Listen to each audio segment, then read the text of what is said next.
నమస్తే నేను బస్కుమరి. కేకే సర్వేలో 17 మంది ఎమ్మెల్యేలకు సంబంధించి వ్యతిరేకత ఉందని చెప్పేసి ఆయన సర్వే చెప్పాడు. ఇది బాగా వైరల్ అవుతుంది. ప్లస్ పూర్తి డీటెయిల్స్ ఇచ్చాడంటే ఇవ్వలేదు, బట్ అమ్ముతారని చెప్పాడు వెబ్సైట్ లో. 12 తారీఖు నుంచి అని చెప్తున్నాడు, చూద్దాం. అయితే మనం బాగా గుర్తుపెట్టుకోవాల్సిన విషయం ఏంటంటే ఓన్లీ 17 మందే కాదు, చాలా మంది మీద ఖచ్చితంగా కొద్దిగానే వ్యతిరేకత ఉంటుంది. అది ఎవరికైనా ఏ గవర్నమెంట్ ఉన్నా కూడా ఆ వ్యతిరేకత ఉంటుంది. కానీ ఉన్నటువంటి ఇంతమంది ఎమ్మెల్యేలు వీళ్ళు మాత్రమే అని చెప్పేసి సెలెక్ట్ చేయబడ్డారు అని అంటే వీళ్ళు ఒకసారి పరిశీలించుకోవాలి. ఖచ్చితంగా కొన్ని నియోజకవర్గాలు ఉన్నాయి, ముందు రోజులు వాటిని ఖచ్చితంగా ప్రస్తావిస్తాను, పేర్లతో సహా ప్రస్తావిస్తాను. నేను వీళ్ళు ఏమవుతున్నారంటే ఏం పట్టించుకోవట్లేదు. ఏమైనా సరే ఎవరైనా వెళ్ళి పని కోసం అడిగితే నీకెంత నాకెంత అనేటువంటి బేరాలు జరుగుతున్నాయి అనేటువంటి విధంగా కూడా వార్తలు వస్తున్నాయి.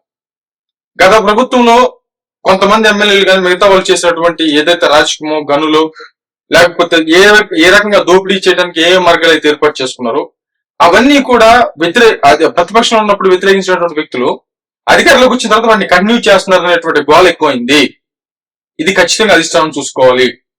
చాలా మంది ఎమ్మెల్యేల మీద వ్యతిరేకత స్టార్ట్ అయింది, చాలా మంది మీద వస్తుంది అనేటువంటి విధంగా వినపడుతుంది. చాలా మంది అవినీతికి పాల్పడుతున్నారు అనేటువంటి విధంగా కూడా వార్తలు వస్తున్నాయి. కాబట్టి దీన్ని చూసుకోవాల్సినటువంటి పరిస్థితులు అయితే ఉన్నాయి. ఇక నుంచి ప్రజలకి ఏ విషయమైనా కూడా సీరియస్ గా తీసుకుంటారు ప్రజలు.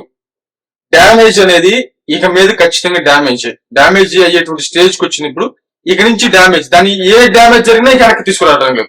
కొంచెం డ్యామేజ్ జరిగినా దాన్ని వెనక్కి వచ్చేది లేదు, ఖచ్చితంగా లేదు. ఆ డ్యామేజ్ అయ్యాక కాబట్టి దాన్ని పూర్తిగా డ్యామేజ్ అయిపోయేంత వరకు కూడా ఉంచుకుంటారు, లేకపోతే దాన్ని క్లియర్ చేసేటువంటి ప్రయత్నం చేస్తారు. చూద్దాము.